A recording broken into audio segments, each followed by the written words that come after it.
Hello everyone, I am Krishna, a passion fitness professional. Welcome to my channel Quick Fit India Health and Fitness Education. आज की video में हम बात करेंगे क्या क्या कॉमन मिस्टेक्स हम लोग करते हैं जब हम एक्सरसाइज की जर्नी पे निकलते हैं। जाने अनजाने में बहुत सारी गलती होती है जिसकी वजह से हम लोग अपने गोल को अचीव नहीं कर पाते और एक्सरसाइज की जर्नी हमें बहुत प्रेशराइज लगती है। लगता है कि क्या कर रहे हैं हम लोग, बाकी लोग बहुत एंजॉय कर रहे हैं और हम लोग एंजॉय नहीं कर पा रहे बिकॉज ऑफ ये मिस्टेक्स हम लोग करते हैं। तो सबसे पहले ध्यान रखना है कि कोई भी अनरियलिस्टिक गोल सेट नहीं करना है। आपको वेट लॉस करना है, वेट गेन करना है, स्पोर्ट्स स्पेसिफिक कोई ट्रेनिंग कर रहे हो, कोई भी ट्रेनिंग आप इस्तेमाल करो या कोई भी ट्रेनिंग आप स्टार्ट करो, लेकिन आप कोई भी अनरियलिस्टिक गोल मत सेट करना। रियलिस्टिक गोल सेट करो, स्टेप बाय स्टेप उस प्रोसेस को समझो, learn in that process and then enjoy that journey. Okay. Second, आप प्री वर्कआउट मील के बगैर आप कभी कभी वर्कआउट चले जाते हैं तो that's fine, but pre workout meal आप हमेशा स्किप मत करना। प्री वर्कआउट मील लेके ही आप वर्कआउट की जर्नी स्टार्ट करना, क्योंकि जब भी आप प्री वर्कआउट कोई मील लेते हो तो आपको वर्कआउट के टाइम में जो एनर्जी चाहिए वो मिलती है, आप अच्छा एनर्जेटिक फील करते हो और आपकी परफॉर्मेंस भी अच्छी होती है ड्यूरिंग द ट्रेनिंग। थर्ड, आप वार्म अप स्किप मत करना, वार्म अप प्रॉपर नहीं करना, ये गलती आप करते हो तो इसको भी अवॉइड करने की कोशिश करना। वार्म अप दो हिस्सों में बटा हुआ है, एक जनरल वार्म अप होता है, एक स्पेसिफिक वार्म अप होता है। जनरल वार्म अप में आप अपने टॉप टू बॉटम सारे बॉडी को एक्टिव करते हो, मे बी डायनामिक स्ट्रेचेस करोगे, थोड़ा जॉगिंग करोगे, साइकिलिंग करोगे, लिटिल बिट ऑफ कार्डियो ये कर रहे हो जिससे सारे मसल एक्टिवेट हो रहे हैं। और स्पेसिफिक वार्म अप में आप पर्टिकुलर बॉडी पार्ट को ट्रेन कर रहे हो, उस टाइम पे आप लाइट वेट लेके उस मसल के कुछ रेपिटेशंस करो ताकि वो मसल्स भी, वो बॉडी पार्ट भी एक्टिव हो जाए अच्छे से, तो ताकि ट्रेनिंग करते टाइम आपको ईजी महसूस हो, कंफर्ट महसूस हो और आप अपना 100% दे सको उस टाइम पे। ये होगा एक और रीज़न। नेक्स्ट रीज़न आता है आप प्रॉपर पोस्चर नहीं कैरी कर रहे हो, आपका फॉर्म अच्छा नहीं है, आप प्रॉपर टेक्निक नहीं फॉलो कर रहे हो जब भी आप कोई एक्सरसाइज परफॉर्म कर रहे हो, तो इसका भी ध्यान रखना बहुत ज़रूरी है। अगर गलत पोस्चर्स है और वो कंटिन्यू कर रहे हो तो आफ्टर सम टाइम और कुछ दिनों के बाद आपको वो इंजरी होगी, उस पर्टिकुलर बॉडी पार्ट में कुछ ना कुछ डेवलप नहीं होना या फिर इंजरी होना या फिर सोरनेस आना, ये सारी चीज़ें हो सकती है। तो फॉर्म, टेक्निक और पोस्चर्स मेंटेन करना बहुत ज़रूरी है।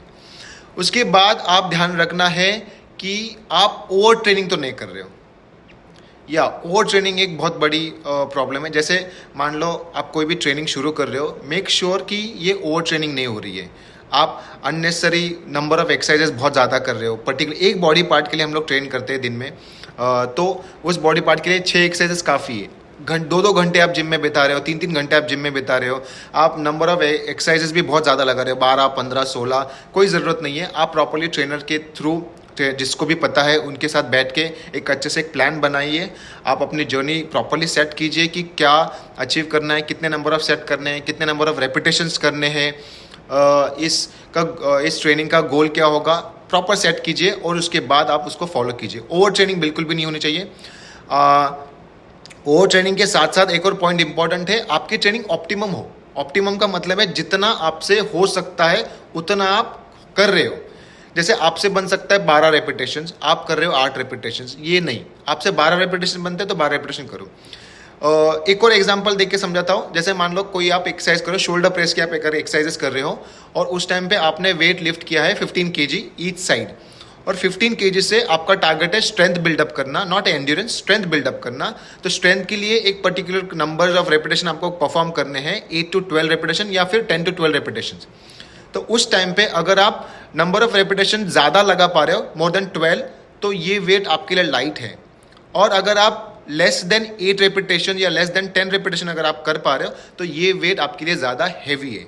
तो ये सिंपल एग्जांपल से आप समझो कि आपकी ऑप्टिमम ट्रेनिंग क्या है कि आप 10 to 12 रेपिटेशंस कर पा रहे हो। नेक्स्ट पॉइंट ये आता है, आप अपने बॉडी का सुन नहीं रहे हो। आप अपने बॉडी का सुन नहीं रहे हो, इसका मतलब बॉडी सिग्नल भेजती है। अगर पेन हो रहा है, सोरनेस हो रहा है, एक्सरसाइज ठीक से परफॉर्म नहीं हो पा रही है, अनईजीनेस लग रहा है, आप फिर भी कंटिन्यू एक्सरसाइज कर रहे हो, तो आपको वो जो बॉडी सिग्नल भेज रही ना उसको सुनो, उसको समझो और उस हिसाब से आप या फिर अदरवाइज वो रॉन्ग इफेक्ट करेगा आपके ट्रेनिंग के ऊपर। ठीक है, आपका बॉडी का listen to your. Okay, listening to your body is important. Then recovery आपकी कंप्लीट नहीं हो चुकी है। ओके, आप मान लो बहुत दिन से बहुत हैवी ट्रेनिंग कर रहे हो और मसल को रिकवरी का चांस ही नहीं मिल रहा है। उस टाइम में अगर आप कंटिन्यू करते हो वो ट्रेनिंग, तो आपका रिजल्ट नेगेटिव मिल सकता है, इंजरी हो सकती है मसल ओवर ट्रेनिंग के कारण। ठीक है, ये हो गया रिकवरी।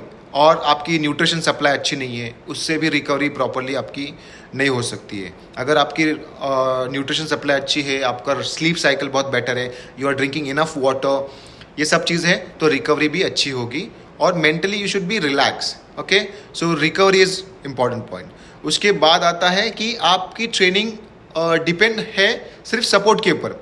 जब भी आप कोई एक्सरसाइज कर रहे हैं, वेट ट्रेनिंग स्पेसिफिकली, तो आप विदाउट सपोर्ट एक्सरसाइज कर ही नहीं पा रहे हो। अगर सपोर्ट लेके भी आपको एक्सरसाइज करना है तो मैक्सिमम लास्ट के जो 2 या 3 रेपिटेशन रहते हैं उस टाइम पे आप सपोर्ट ले रहे हो, वो भी light support from the trainer या फिर जिस भी पार्टनर के साथ आप वर्कआउट कर रहे हो, तो उससे आप सपोर्ट ले सकते हो, या वो सिर्फ 2 या 3 रेपिटेशन के लिए।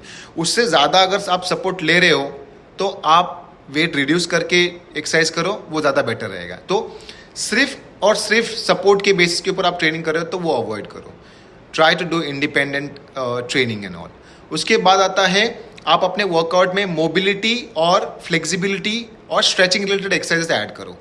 बहुत सारे लोग नहीं ऐड करते, वर्कआउट जैसे ही खत्म होता है दे वर्कआउट फ्रॉम द जिम या फिर ट्रेनिंग सेंटर से चले जाते हैं। कोई बोलता है कि नहीं यार, नॉर्मल स्टैंडिंग स्ट्रेचिंग कर लिया वो काफ़ी है, हो जाएगा। अरे मैं कभी स्ट्रेचिंग करता नहीं, मुझे बोरिंग लगता है स्ट्रेचिंग। नहीं, बोरिंग लगता है क्योंकि आप प्रॉपरली करते नहीं हो। क्योंकि सेम इट्स वो भी अच्छी ट्रेनिंग है जब अगर आप अच्छे इंटेंसिटी पे आप वो फॉलो करोगे तो स्ट्रेचिंग, फ्लेक्सिबिलिटी रिलेटेड और मोबिलिटी रिलेटेड एक्सरसाइजेस आपको आपके रूटीन में ऐड करना ज़रूरी है। उसके बाद कूल डाउन। बहुत सारे लोग हैं, इवन मैंने भी शुरू में बहुत कूल डाउन स्किप करके जाते। क्या ही कूल डाउन होगा, जाते वक्त वॉकिंग करते हुए घर जा रहे कूल डाउन हो जाएगा, जाके शॉवर ले लेंगे कूल डाउन हो जाएगा, ऐसे मैं भी सोचता था। बट कूल डाउन करना बहुत ज़रूरी है। जिससे कूल डाउन का मेन रीज़न क्या है मैं बताता हूँ। कूल डाउन का मतलब है जो आपकी बॉडी टेम्परेचर हाई हो चुकी है उसको नॉर्मलाइज करना है, आपकी ब्रीदिंग पैटर्न जो हाई हो चुकी है उसको नॉर्मलाइज करना है। ये सबसे इंपॉर्टेंट चीज़ है। जिस टाइम आप नॉर्मल फील करोगे that time it's cool down. Body को आपने कूल कर लिया, now you can leave the gym और आप ट्रेनिंग का पार्ट खत्म कर सकते हो। सिंपल है, 10 मिनट लगेंगे ज़्यादा से ज़्यादा, कभी कभी 15 मिनट लगेंगे। आपको वो एक पार्ट आपके रूटीन में ऐड करना ज़रूरी है, कूल डाउन। उसके बाद अभी आप जिम खत्म हो गया, आप घर निकल रहे हो, घर जाने के बाद पोस्ट वर्कआउट मील लेना बहुत ज़रूरी है। पोस्ट वर्कआउट मील में आप प्रोटीन ऐड करो, कार्बोहाइड्रेट ऐड करो, फैट ऐड करो, मिनरल्स, वो सारे चीज़ें ऐड करो बेस्ड ऑन द जो भी आपके गाइडेंस रहेंगे न्यूट्रिशन सप्लाई के बारे में जो भी आपको बताएंगे, तो उनके पास से प्रॉपर गाइडेंस लो, मील प्रिपेयर करो और उसको फिक्स रखो। कुछ जब तक आपकी ट्रेनिंग अच्छे से चल रही है तब तक आप प्लान करके चलो, ठीक है। तो पोस्ट वर्कआउट मील बिल्कुल भी मिस मत करना। देन उसके बाद आता है लास्ट पॉइंट जो मेरा फेवरेट है। आप अपने इस जर्नी पे निकले हो, कुछ तो ठान लिया है, कुछ तो मोटिवेशन है, कुछ तो अचीव करना है या किसी को तो दिखाना है, कुछ बनना है, तो कंसिस्टेंसी रहना है। So consistency is the key to success, ये मैंने सुना था और ये मैंने अपने आप को रियल टाइम एग्जांपल में भी देखा है। क्योंकि मैंने एक्सरसाइजेस शुरू किए थे जब when I was completely motivated to मेरे को 6 पैक करने, और मैंने वो ट्रेनिंग 6 महीने तक फॉलो की थी। और 6 महीने के बाद डेफिनेटली मैं कह सकता हूँ कि मैं कंसिस्टेंट रहा, इसलिए वो 6 पैक मुझे मिले थे। तो डेफिनेटली आई विल से कि आपको कंसिस्टेंट रहना है, तब जाके आप अपना गोल जो है अचीव करोगे। कंसिस्टेंसी नहीं रहने के कारण आप बहुत सारे लोग हैं जो एक्सरसाइज जर्नी को गलत बोलते हैं या फिर वो अचीव नहीं कर पाते गोल को, और फिर उनको वो एक्सरसाइज जर्नी वो प्रेशराइज लगती है। कभी कभी आज एक्सरसाइज कर रहे हो, कल एक्सरसाइज कर रहे हो, परसों एक्सरसाइज कर रहे हो, उसके बाद मूड नहीं होता है, बाहर जाते हैं, ट्रैवल करते हैं, that's fine, but come back and start again. Don't stop, try to do your training 4 weeks, 6 week, 8 weeks, 10 weeks, 12 weeks, जो भी आप पीरियड चूज कर रहे हो, ट्रेनिंग करो प्रॉपरली, कंसिस्टेंट रहो उस प्लान पे। दैट्स इट, यही था आज की वीडियो में। मिलते हैं अगले वीडियो में